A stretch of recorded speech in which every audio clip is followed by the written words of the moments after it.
Dans le monde de la musique et du spectacle, où les projecteurs illuminent souvent les vies privées autant que les carrières, certaines révélations captivent l'attention du public. Pascal Obispo, chanteur et compositeur dont les mélodies ont marqué des générations, a récemment partagé une nouvelle intime qui éclaire d'un jour nouveau son parcours personnel. 3 ans après son divorce, il a choisi de dévoiler ce qu'il décrit comme une affection profonde et renouvelée. Cette annonce, diffusée sur les réseaux sociaux et relayée par les médias, suscite des réactions variées et invite à explorer les facettes d'un artiste discret sur sa vie sentimentale. L'histoire débute aux racines de son existence et nous guide progressivement vers ce tournant inattendu, mêlant succès professionnel et évolutions intimes. Elle permet de décortiquer les strates d'une vie équilibrée entre scène et coulisses, où la création artistique dialogue avec les émotions humaines. Pascal Obispo voit le jour le 8 janvier 1965 à Bergerac, une petite ville du sud-ouest de la France, nichée au cœur de la Dordogne. Cette région, connue pour ses vignobles et son patrimoine historique, imprègne ses premières années d'une atmosphère provinciale calme et inspirante. Issu d'une famille modeste, avec un père footballeur professionnel d'origine basque et une mère qui l'élève après la séparation parentale en 1968, il grandit dans un environnement où la résilience devient une valeur clé. Les rues de Bergerac, avec leurs marchés animés et leurs paysages vallonnés, éveillent en lui une sensibilité artistique précoce. Dès l'adolescence, il s'intéresse à la musique, influencé par les disques de rock et de pop qui circulent dans les années 1970. Sa mère, installée à Rennes après le divorce, encourage cette passion en lui offrant sa première guitare, un instrument qui deviendra son compagnon fidèle. Le déménagement à Rennes marque un virage décisif. À 13 ans, Pascal Obispo s'adapte à une nouvelle vie urbaine, où les influences bretonnes se mêlent à ses racines périgourdines. Il intègre des groupes locaux, jouant dans des bars et des festivals amateurs, affinant son style entre chansons françaises et rock anglo-saxon. Ses premières compositions reflètent une quête d'identité, mêlant mélancolie et énergie. En entretien ultérieur, il évoquera cette période comme formatrice. C'est dans ces années-là que j'ai appris à transformer les épreuves en notes de musique. Il poursuit une formation musicale autodidacte, complétée par des cours de chant et de composition, tout en travaillant comme vendeur pour subvenir à ses besoins. Les refus initiaux des maisons de disques ne le découragent pas. Au contraire, il forge sa détermination. Son ascension commence vraiment dans les années 1980 avec des collaborations naissantes. Il signe ses premiers contrats et sort des singles qui attirent l'attention. L'album Plus que tout au monde, en 1992, le propulse sur la scène nationale avec des titres qui capturent l'essence de l'amour et de la perte. Les critiques saluent sa voix puissante et ses textes poétiques, comparant son style à celui de figures comme Michel Berger. L'analyse de cette phase révèle une stratégie astucieuse. Obispo bâtit un réseau avec des artistes émergents, composant pour d'autres, tout en affinant son répertoire personnel. Sa capacité à fusionner pop et émotions profondes le distingue, transformant ses origines modestes en atout. Bergerac reste une source d'inspiration, qu'il revisite souvent dans ses chansons, faisant de lui un pont entre tradition régionale et succès international. Cette fondation solide pave la voie à une carrière prolifique, où la musique devient un exutoire et un métier. Le succès de Pascal Obispo explose dans les années 1990 avec des albums comme Superflu et Soledad, qui se vendent à des millions d'exemplaires. Ses concerts, mêlant énergie rock et intimité acoustique, remplissent les salles comme le Zénith de Paris. Il compose pour des icônes telles que Florent Pagny ou Johnny Hallyday, créant des tubes intemporels qui marquent la chanson française. Dans Fan, il explore la fascination pour les idoles, un thème récurrent qui reflète sa propre trajectoire. Les observateurs notent sa polyvalence. Producteur, auteur, interprète, il excelle dans chaque rôle.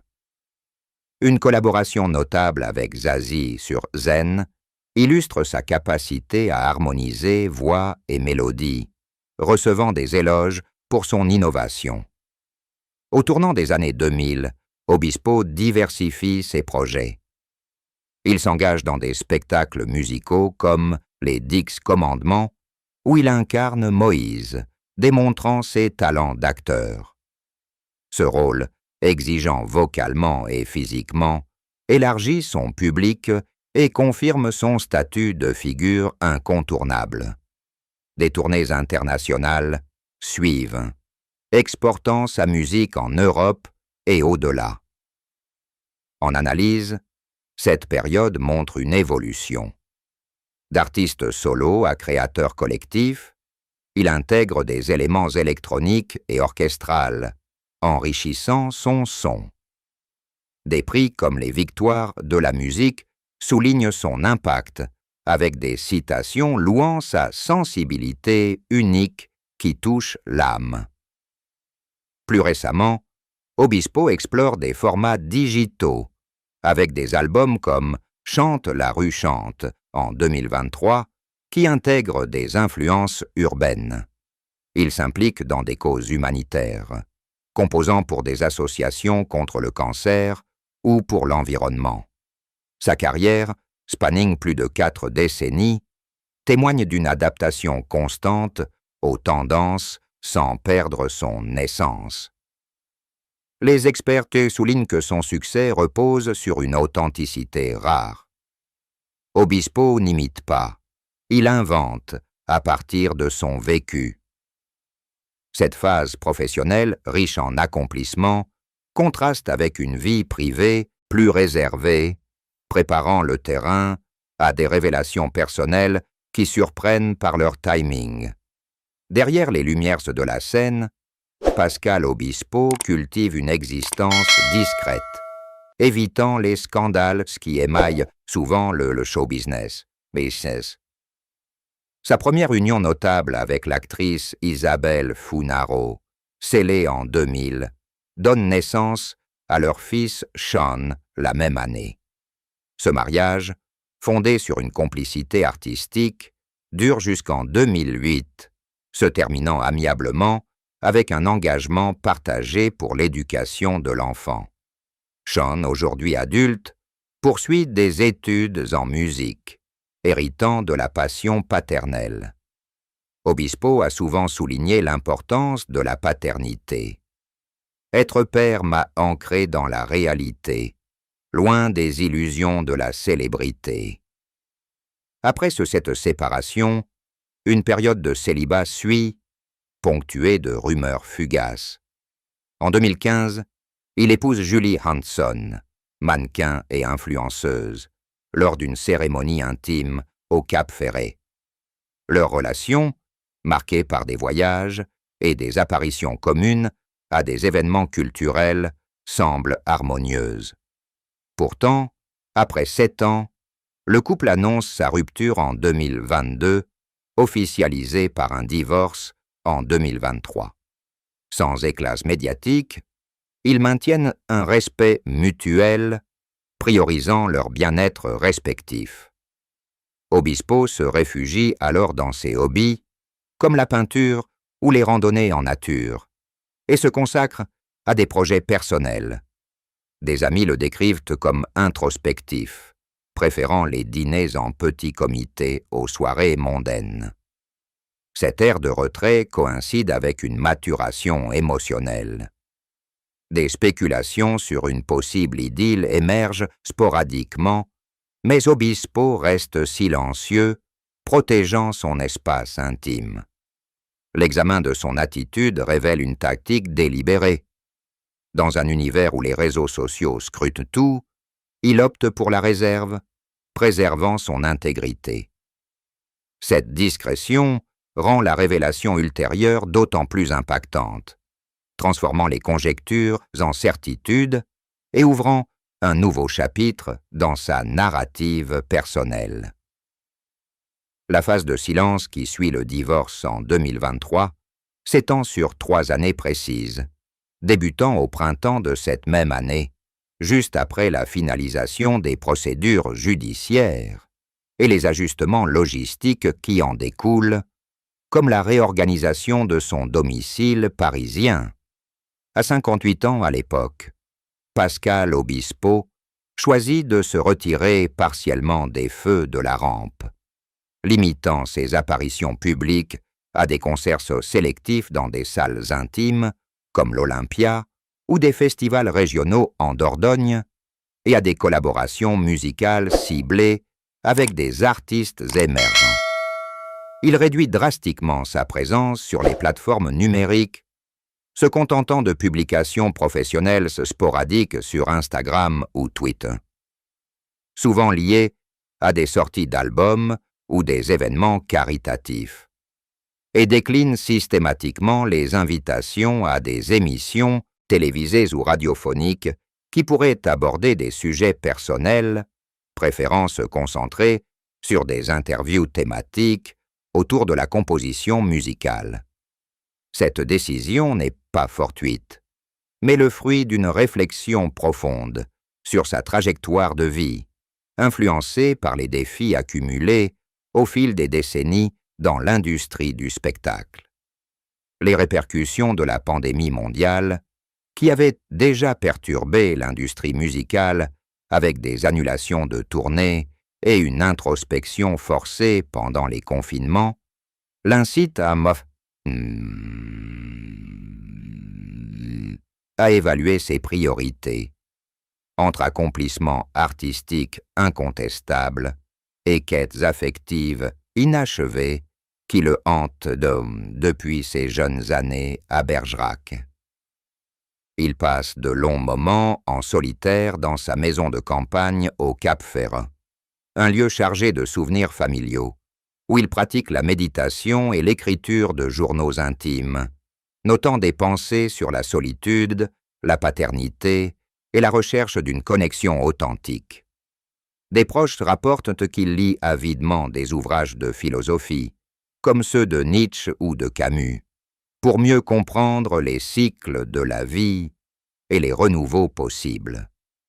C'est durant cette période qu'il rencontre Claire Duval, une artiste plasticienne de 52 ans, installée à Paris, originaire de Bretagne, dont les œuvres explorent les thèmes de la mémoire collective et de l'identité individuelle à travers des installations multimédia qui intègrent lumière, son et objets recyclés.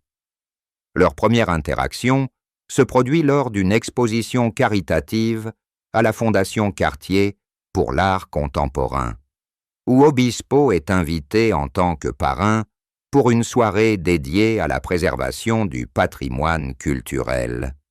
Et Duval présente une série de sculptures interactives inspirées par les paysages côtiers bretons. Ce qui commence comme un échange intellectuel sur l'art et la création, autour d'un verre de vin lors du vernissage, évolue vers une amitié sincère marquée par une compatibilité immédiate.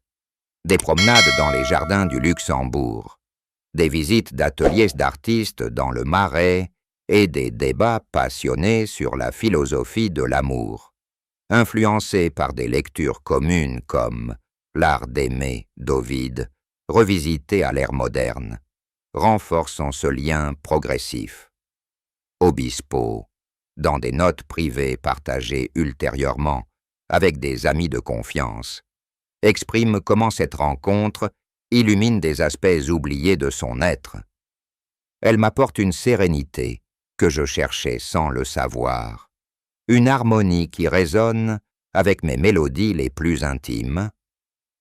Duval, qui a elle-même traversé une séparation difficile quelques années plus tôt, apprécie la profondeur émotionnelle d'Obispo et sa capacité à écouter sans jugement, qualité rare dans le milieu artistique parisien. Le silence imposé vise à préserver cette relation naissante des pressions extérieures, qu'il s'agisse des paparazzi ou des attentes des fans. Dans un milieu où les liaisons sont souvent exploitées pour la publicité ou transformées en scandale, les deux partenaires privilégient l'authenticité, optant pour des rencontres discrètes dans des cafés anonymes ou des randonnées en forêt de Fontainebleau. Obispo effectue plusieurs voyages en Dordogne pour consulter sa famille, incluant sa mère et des cousins basques, et intégrer des éléments de son héritage dans cette nouvelle dynamique, comme des recettes familiales partagées lors de dîners improvisés ou des écoutes de vinyles anciens de chanteurs comme Jacques Brel, qui évoquent des souvenirs d'enfance.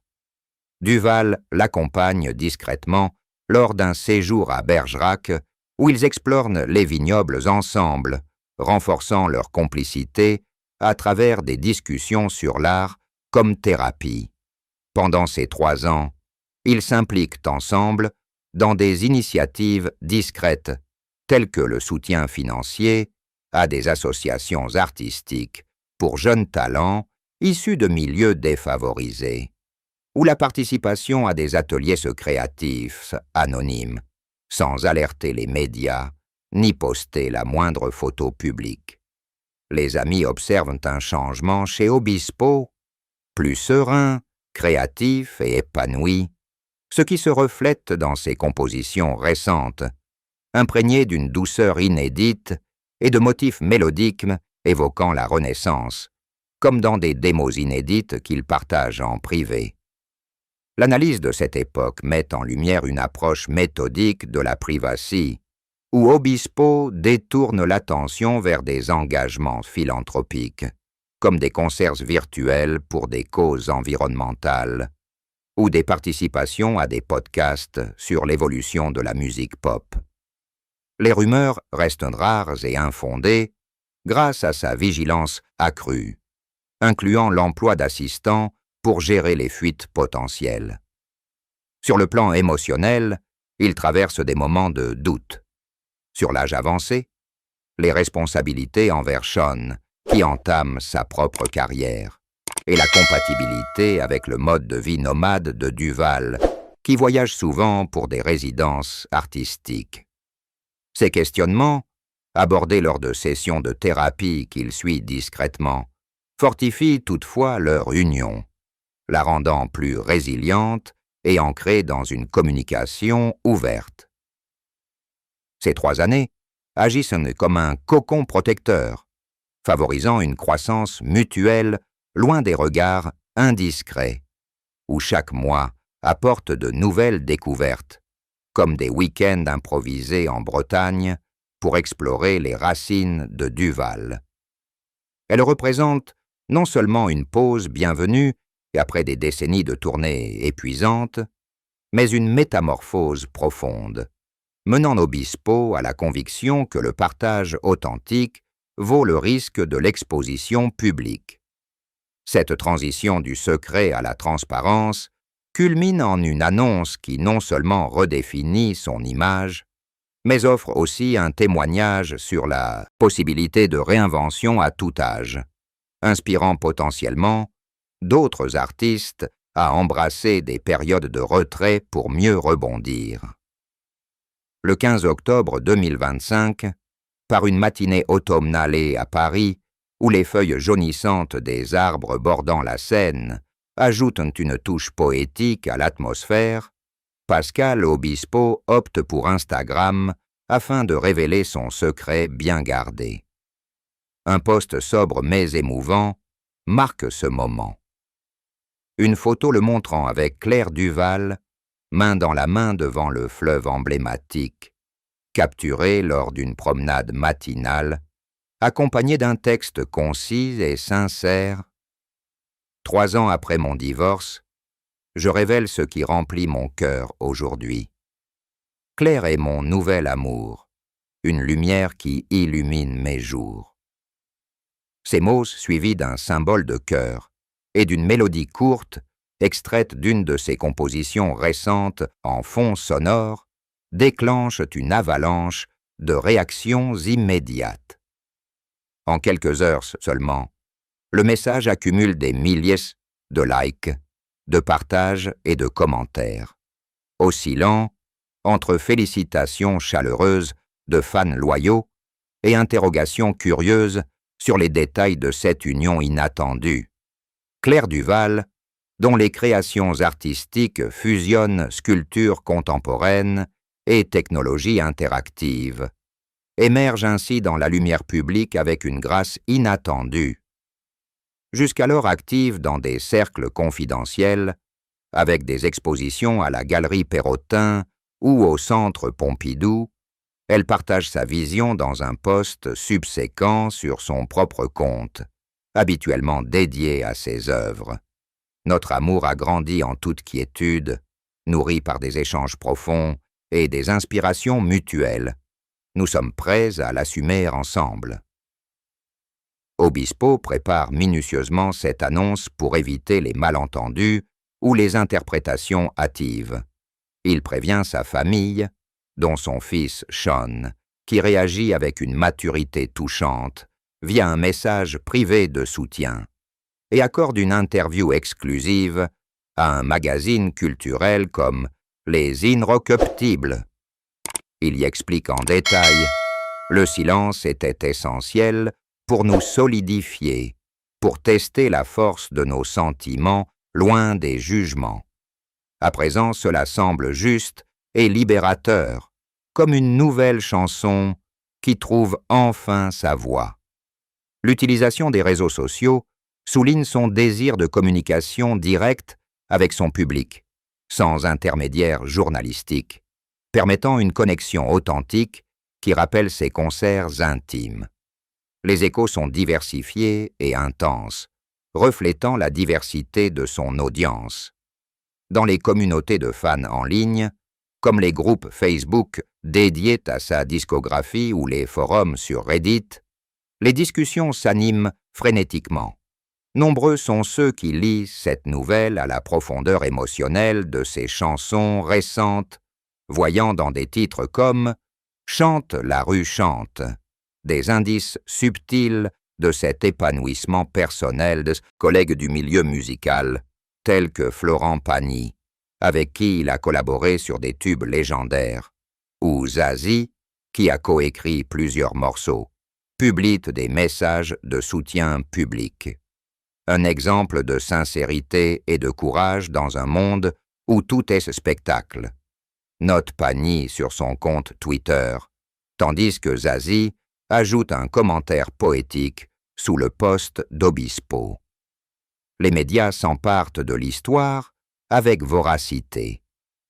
Les tabloïds comme Voici ou Gala spéculent que sur les détails intimes, le lieu de leur rencontre et les origines bretonnes de Duval, tandis que les publications sérieuses comme Le Monde ou Télérama analysent les implications sociétales sur l'amour mature et la vie privée des artistes. Duval reçoit un afflux de propositions d'exposition élargies, boostant sa visibilité artistique. Des galeries internationales la contactent pour des collaborations, et ses installations voient leur valeur marchande augmenter du jour au lendemain. L'examen de cet instant révèle une communication maîtrisée et stratégique. Obispo évite le sensationnalisme en se focalisant sur l'aspect positif et inspirant.